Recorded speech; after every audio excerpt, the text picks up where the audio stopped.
Hi and welcome to the module on brand guarantee. So a promise is a promise and a guarantee is a guarantee. They are two very different things. A promise not followed through will damage your reputation and your brand. And who really makes a promise? This is made by yourself, but to a much larger extent by your customer. Your customers have a default expectation about your product or your service. This could be to do with a multitude of factors related to your offering and their overall experience. It is the customer's expectation and your delivery on this expectation that dominates the brand promise ownership.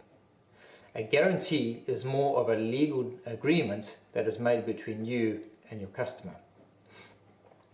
It can be argued that a brand guarantee will simply expose your business to additional risk and therefore costs. So why should we even have one? And that's a very good question, because for sure you will come across that in terms of your own thinking. Once you have identified what your current brand promise is or should be, and you have made the commitment to deliver on this promise, the next step is to introduce the brand guarantee, and for two very important reasons. The first reason, the brand guarantee will back up what your brand promise currently is. And since you only have limited control of your brand promise, the guarantee is used to direct and align the perception around your brand promise. The second reason, the brand guarantee is used to internally drive the execution of the brand promise. For this reason, the execution of the brand guarantee must be painful to the company. For example, let's say you have a price guarantee that says you have the lowest prices in town, guaranteed, or you will better any competition's price by X percentage. This is potentially a very expensive exercise for you to do. How much will you put into making sure that never happens in your business? And that's exactly what you want. What systems, trainings and procedures do you need to set up so that you can effectively deliver on your brand guarantee? I'll give you some examples here, and again from international companies because most people know them. Jetstar, they have 10 points. The first one is your safety is our highest priority. Bunnings will beat it by 15%. Zappos, they also have a few.